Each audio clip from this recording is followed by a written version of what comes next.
మెదక్ జిల్లా నర్సాపూర్లో ఏర్పాటు చేసిన పార్టీ మీటింగ్ లో కీలక వ్యాఖ్యలు చేశారు బీఆర్ఎస్ నేత హరీష్ రావు. కాంగ్రెస్ ప్రభుత్వం 2 ఏళ్లకు మించి ఉండదంటున్నారు హరీష్ రావు.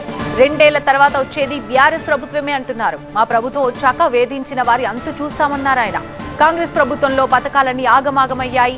కాంగ్రెస్ ప్రభుత్వంలో పిల్లల చదువులు కూడా ఆగమవుతున్నాయన్నారు హరీష్ రావు. అందాల పోటీలు, ఫుట్బాల్ ఆటలతో ప్రజలకు ఒరిగిందేంటి అంటూ ఆయన ప్రశ్నించారు. సర్పంచ్ ఎన్నికల్లో ఎప్పుడు కూడా ముఖ్యమంత్రి అంటే ఆయన తిరగడు.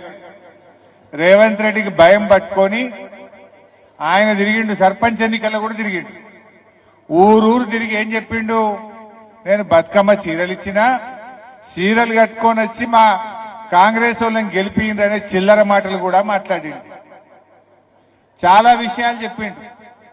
జనరల్ గా రాజకీయాల్లో ఏంటంటే ఒక రూలింగ్ పార్టీ, అధికారంలో ఉన్న పార్టీ లోకల్ బాడీ ఎన్నికలు వస్తే 90% గెలుస్తుంది, 100% గెలుస్తుంది. కానీ ఇప్పుడు ఏమైంది, ఎన్నికల్లో 6000 కాంగ్రెస్ గెలిస్తే 4000 సర్పంచులు బీఆర్ఎస్ గెలిచింది. పోయినసారి ఏం జరిగింది, పోయినసారి 32 జిల్లా పరిషత్లు మనం గవర్నమెంట్ ఉన్నప్పుడు, బీఆర్ఎస్ అధికారంలో ఉన్నప్పుడు 32 జిల్లా పరిషత్లకు 32 మనమే గెలిచినాం. 10 డీసీసీబీలు 10 డీసీఎంఎస్లు ఉంటే 100% మనమే గెలిచినాం. సర్పంచ్ ఎన్నికల్లో 80 నుంచి 90% మనమే గెలిచినాం.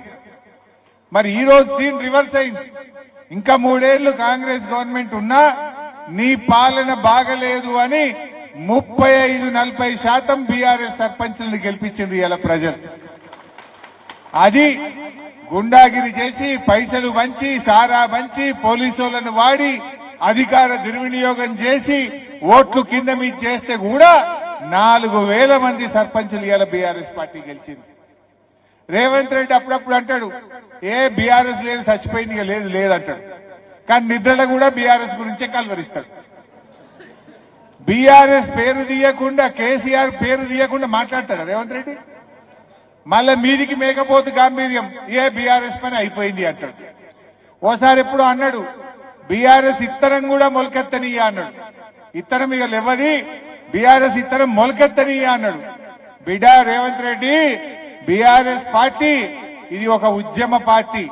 తెలంగాణ ప్రజల గుండెల్లో పుట్టినటువంటి పార్టీ బీఆర్ఎస్ పార్టీ. నువ్వు మొలకెత్తనియా అంటే నీ గుండెల్లో నుంచి 4000 మంది సర్పంచులు మొలకెత్తిండ్రు రేవంత్ రెడ్డి. ఇప్పుడు 4000 గెలిచిండ్రు. నీకు దమ్ముంటే, ధైర్యం ఉంటే ఒక్కసారి జెడ్పీటీసీ, ఎంపీటీసీ ఎన్నికలు పెట్టు.